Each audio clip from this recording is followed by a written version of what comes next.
Welcome to the Operation Game Night podcast, back and better than ever. Today, I'm joined by Clayton. How are you, Clay?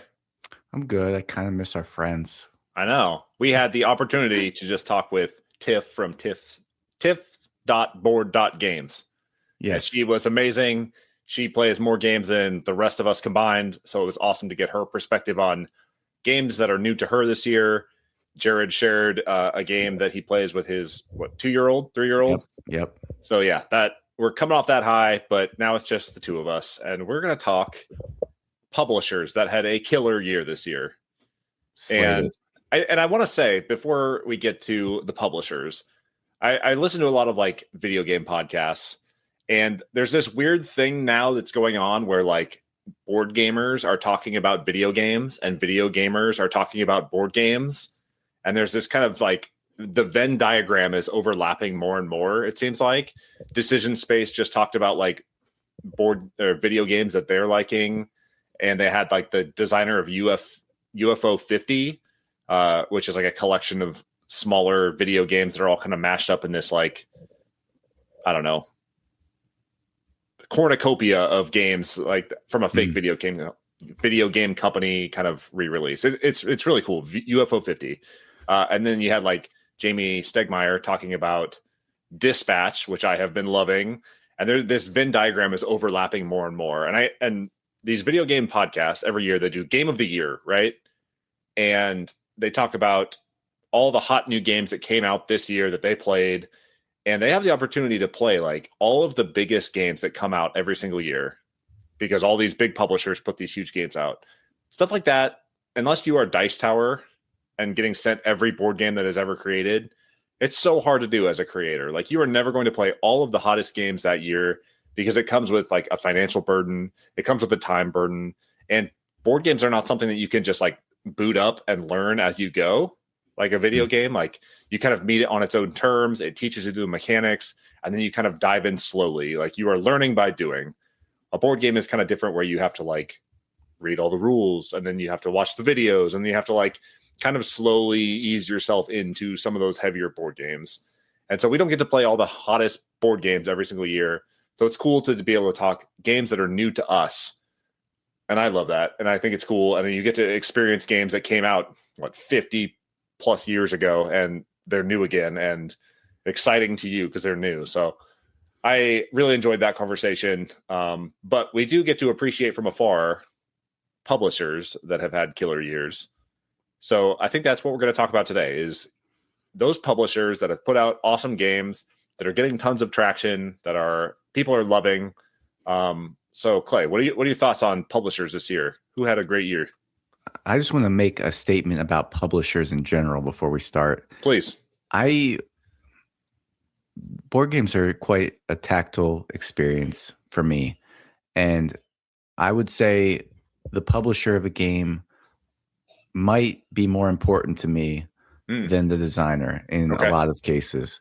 I love some of these publishers. They're like almost insta-buys for me just because I like the production that they put on the game, the care they take with it. To me, it makes a huge difference. I will play a game that is objectively worse but has a good production more often than I'll play a game that is a better game that has a bad production. Maybe I'm vapid, but I like to play games that draw people in. And oftentimes your crusty old Euro game that, has got some grumpy looking man on the front cover. I am specifically talking about, I just picked up an old version of Medici the other day, and I was like, this might be the ugliest looking game I've ever seen. Yeah. But anyway, that's neither here nor there. But I'm saying, like, publishers are important to me. So this list is near and dear to my heart. Yeah. And I was going to do a little bit of research on this one and look up some of the hottest new publishers.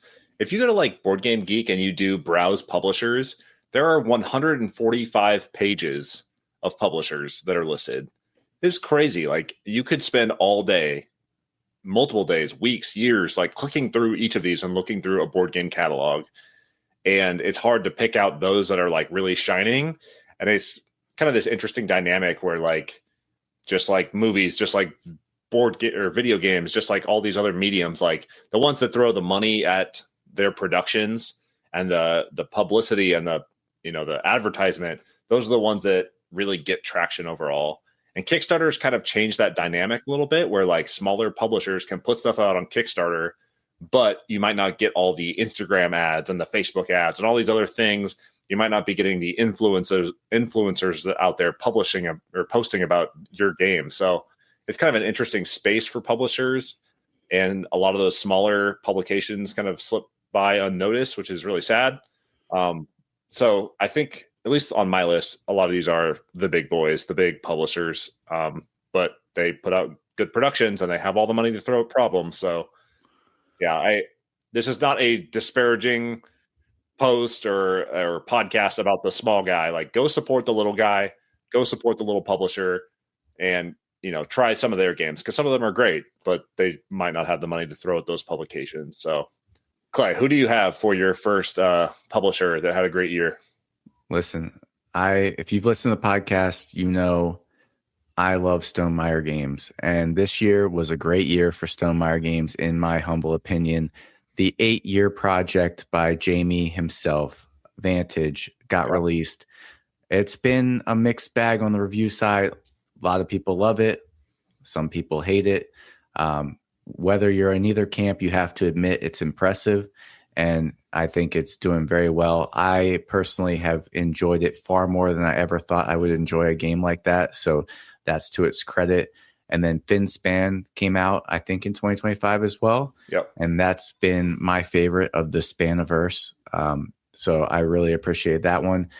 There might be more, but Origin Story just came out.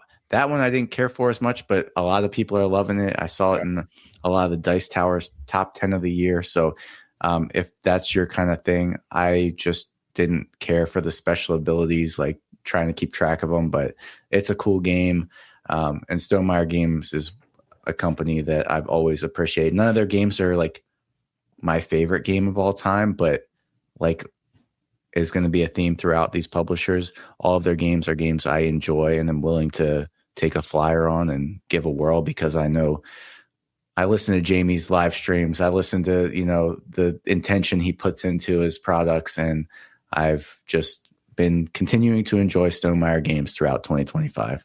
Yeah, absolutely. They had a killer year, and it was good to see them like finally get Jamie's passion project out after 8 years. Like that's a long time for a board game publication. Yeah. Like, I know people work on these things for years, but with the size and scope of that game for how small their team is, that is an accomplishment in itself.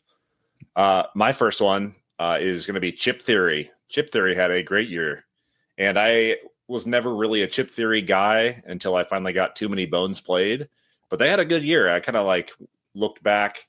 They had Hoplomachus Victorum finally came out. That was a Kickstarter game that finally came out this year. Got that played, loved it.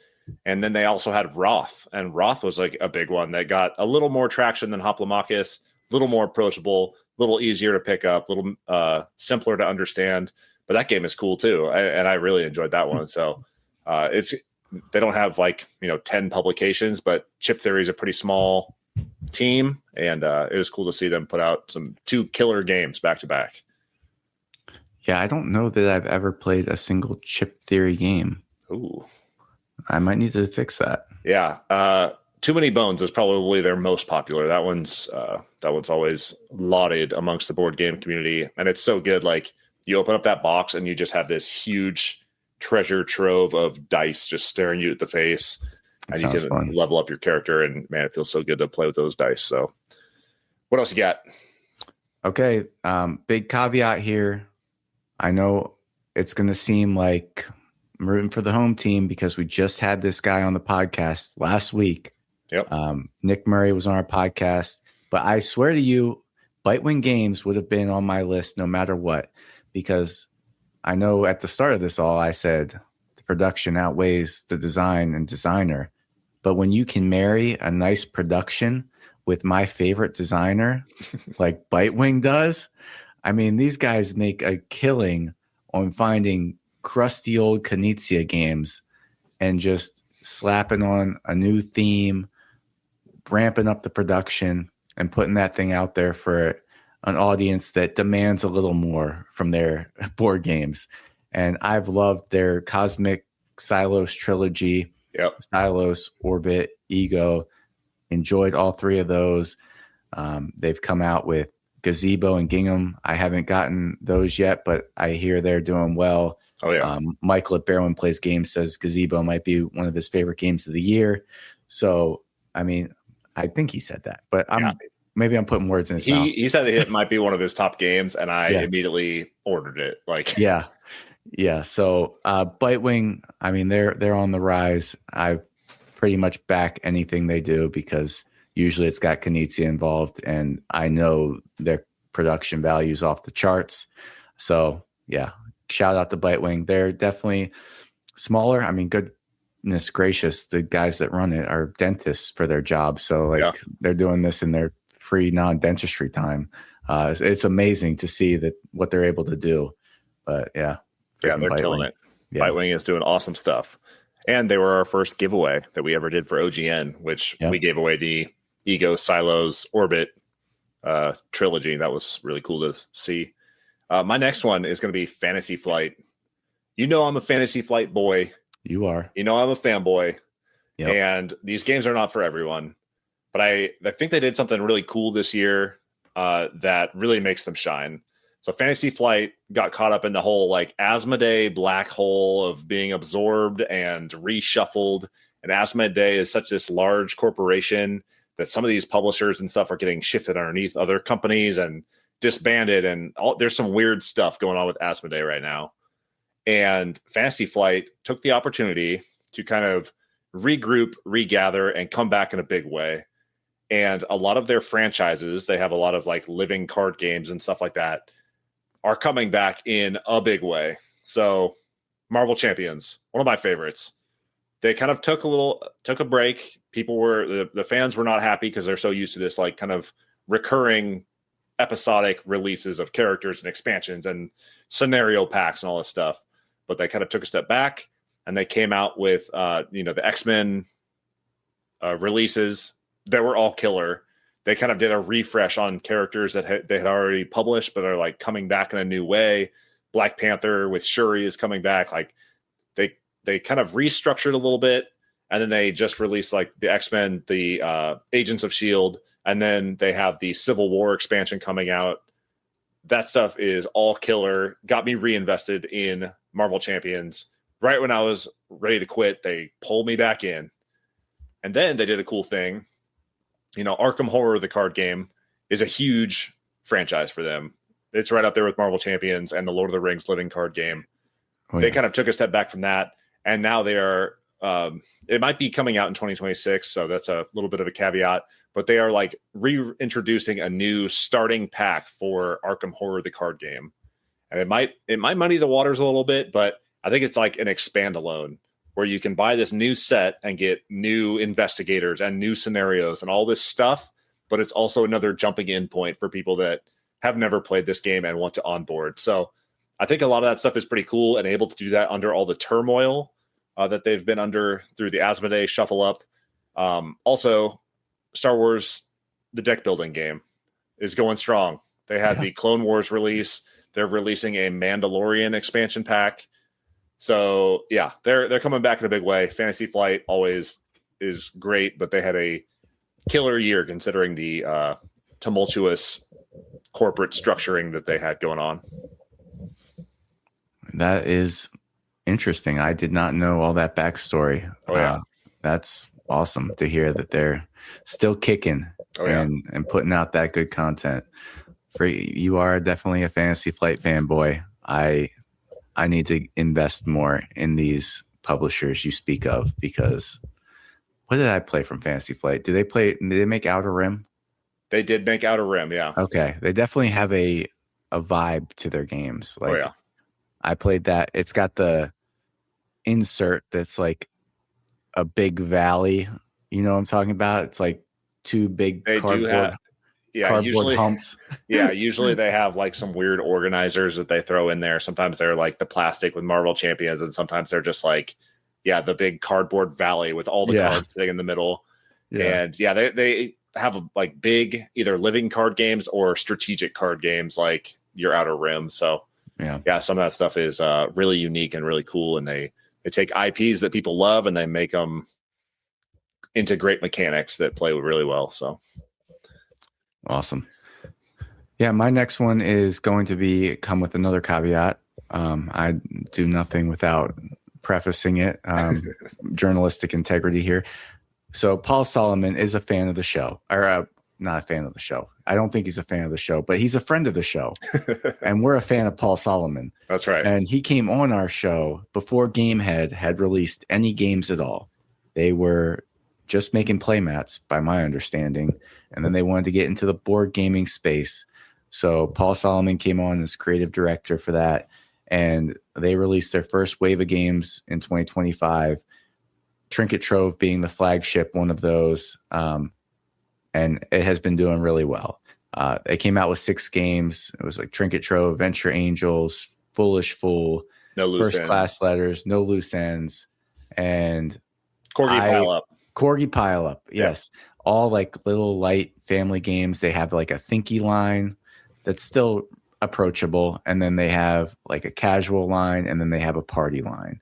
So they're all like these nice little 6x6 boxes. And I just thought they made an awesome entrance into the scene this year, especially Trinket Trove. Kudos to that. These are games that I've played many times. I bought them on my own. I have no financial holdings to Gamehead. But I got all 6 and I've enjoyed them all to various degrees. Probably No Loose Ends or Trinket Trove are my favorites. But the other ones are still good too. And I got a preview of what's coming up in the next wave of games. They got some Knizias coming out. There's going to be some cool stuff for Wave 2 in Gamehead. I think under Paul Solomon's creative direction, this company is going to be in good hands. He knows what he's doing. He knows what makes a tight little good game. And they're right up my alley. So I'm going to be Gamehead fanboying till I hit my grave, probably. So. Yeah, what a way to enter the scene. And he gave us like a small sneak peek of some of the games that they were like fielding and tinkering with when he came on the podcast. So if you want to hear some more of that, go back to that episode. It was a while ago. I think he was our first ever guest. I think right after Amanda, yeah. Yeah, so he's super smart guy. He's a great friend of the show. And we loved having him on. Super excited. I will instantly pre-order that stuff when it comes online. So yeah, way to go, Gamehead. My next one is going to be Restoration Games. And Restoration Games, they have their own line. They have some like older lines that they make new. They're republishing Return to Dark Tower, which was a big hit when it came out a couple years ago. They had their big box of Thunder Road Vendetta. They published a couple of expansions for that this year, which is a great, awesome game. And the expansions add some really cool twists to it. They do the Unmatched series, which I really enjoy. And that's a game that is easy to play, easy to get to the table. And I always love those Unmatched. They came out with Unmatched Teenage Mutant Ninja Turtles. And it is part of their cooperative line of Unmatched. You can take these characters and mix them in with the competitive boxes. But man, I love Ninja Turtles, and this is like probably one of the best Unmatched games that they've put out to date. I think it's awesome. The way that it plays, the enemies play different. The turtles all play different. I'm a big turtle fanboy, TMNT all the way. So Restoration Games, they are just like kind of sneaking by. Like, I don't think that they're like the most widely published publisher out there or the widely advertised. But man, they are like putting out sneaky bangers. So Restoration Games is had themselves a year. No, I just played Ali versus Lee, and that was my first time playing Unmatched in like 4 years, probably. Nice. Yeah, that one came out this year. Yeah, I forgot what a great system Unmatched is. It's so simple, and anybody can learn it. Anybody can sit down and play it. They have these Stars and Stripes coming out in 2026. That was just announced recently, and that's got like Rosie the Riveter and a couple of other like historic patriotic figures that I'm really excited for. Nice, man. Well, my last one is going to be All Play. I don't know why. I don't know that. I mean, they just have such a consistent output. Yeah. In both box size and in, just approachable, fun games. I think River Valley Glassworks is probably my favorite game from them. Yeah. That game's so quick and fun. You can play with anybody. It kind of replaced Azul for me. But specifically their little square box line. I don't know what the size of that is. Might be a 4x4, but I will just pretty much buy those unhinged. I don't know what's in them, but I have so many of them now, and they look so nice on the shelf. The publishers take note, just having that consistent shelf presence. And especially at a price point where they're like a $20 little box, and I know it's going to be at least decent, and they are, and they do a lot of trick takers of different varieties. So I've enjoyed playing some of those, Maury and Lunar, Ghosts of Christmas. Like, they just find these interesting little card games and put them in those 4x4 boxes. It's a great company if you just want a consistent family weight game. I don't know if they have too many crazy complicated games, which is probably why I like them. I think they did Through the Desert, which is a Knizia game. That was probably last year.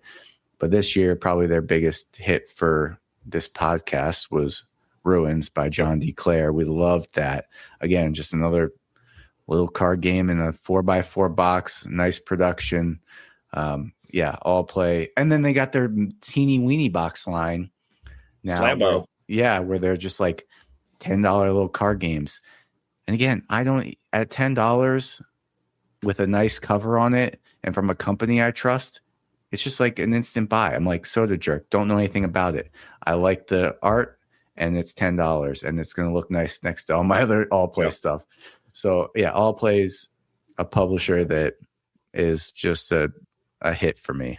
They're so consistent. Every year they have probably 20 games that come out every year, and they're all great, and they all are worth at least trying. For $20, you can't afford not to. So way to support the little guy, like All Play.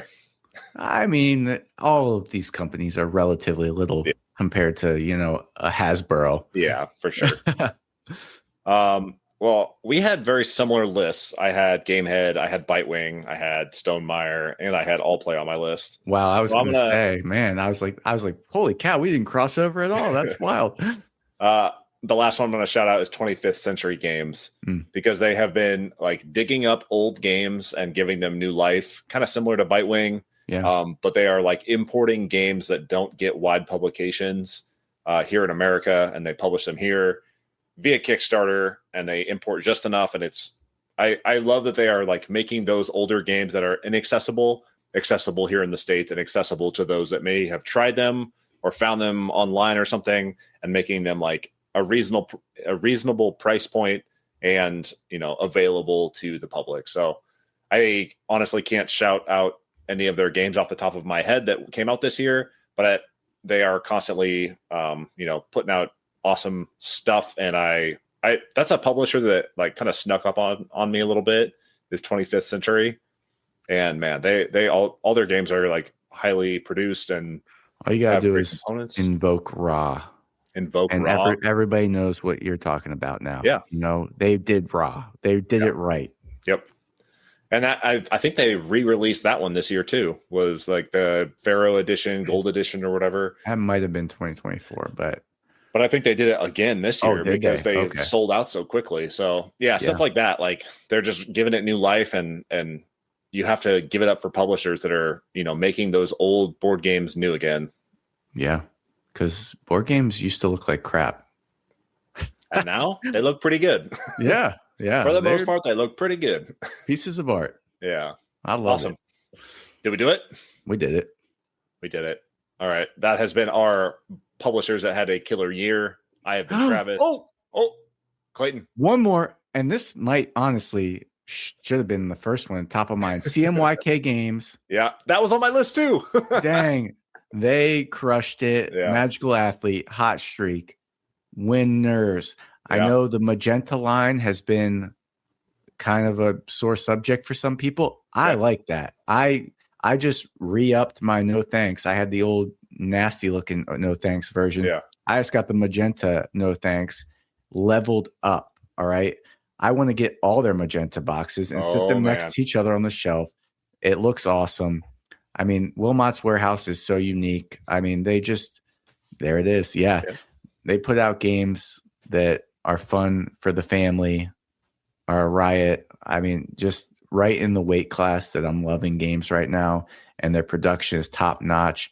Their rule books are interesting. Like they go about it in a way they're like not subjecting themselves to the rules. Like they're not just following in line with what everybody else does. Yeah. And I love that. CMYK.